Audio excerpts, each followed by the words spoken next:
So ముందు media వారందరికీ నేను ఒక రిక్వెస్ట్ చేయబోతున్నాను. సో మీ అందరికీ తెలుగు సినిమా ఇండస్ట్రీలో ఎప్పుడు ఏం జరుగుతుందనేది మాతో పాటు మీ అందరికీ తెలుస్తూ ఉంటుంది. ప్రతి ఒక్క అనౌన్స్మెంట్ కానీ, ఒక రిలీజ్ డేట్లు కానీ. నిన్న ఒక సినిమా ఫ్రీ రిలీజ్ ఈవెంట్లో ఒకటి వాళ్ళు తొందరపడి స్టేట్మెంట్ ఇచ్చారో ఏంటో నాకు తెలియదు. బట్ తెలుగు సినిమాలు సంక్రాంతికి ఈ 3 సినిమాలు 6 నెలల క్రితం అనౌన్స్మెంట్ అయ్యాయి.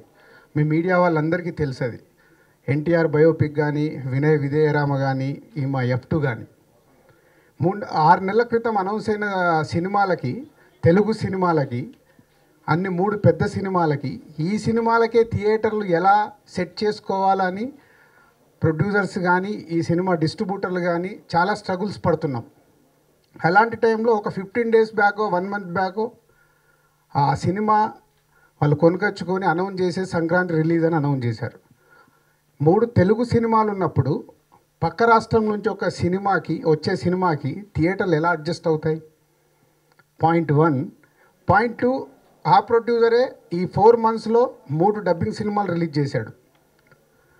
నవాబ్ కానీ, మన సర్కార్ కానీ, ఇప్పుడు పేట కానీ.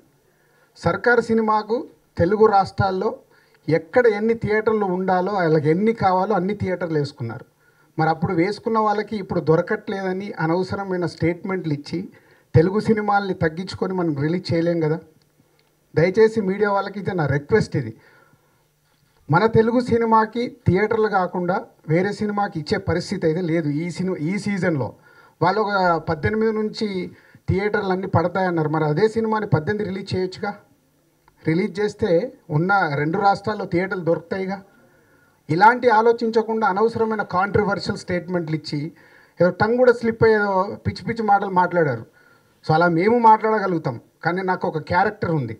ఇక్కడ మనం చేస్తుంది వ్యాపారం. ఇప్పుడు ఆయన సినిమా కొనుకొచ్చుకుంది వ్యాపారంకే, డబ్బు సంపాదించడానికే. మేము సినిమాలు తీసి, మంచి సినిమాలు తీసి ప్రేక్షకుల దగ్గర నుంచి డబ్బులు తెచ్చుకోవాలనే. డిస్ట్రిబ్యూషన్లో ఎన్నో డబ్బులు పోయినాయి నాకు 1 ఇయర్లో. అయినా ఈ సినిమా మీద ఉన్న ప్యాషన్తోనే డిస్ట్రిబ్యూషన్ కానీ, ప్రొడక్షన్లో సంవత్సరానికి ఇన్ని తెలుగు సినిమాలు తీస్తూ ఇక్కడ మేము ఉన్నాం. దయచేసి మీడియా వాళ్ళకి నాకు మీ రిక్వెస్ట్ నేను చేసేందంటే, నేను ఎవరిపైనా స్టేట్మెంట్లు ఇవ్వాలనో ఇంకొకటి కాదు. ఇది నా ఉద్దేశం.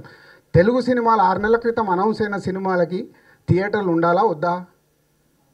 3 సినిమాలు క్రేజీ సినిమాలు ఇక్కడ వస్తున్నాయి. ఎన్టీఆర్ బయోపిక్ కానీ, రామ్ చరణ్ గారిది కానీ, ఇది F2 మల్టీ స్టార్ సినిమా కానీ. ఇక్కడ రామ్ చరణ్ గారి సినిమా హైయెస్ట్ బడ్జెట్లో వస్తుంది.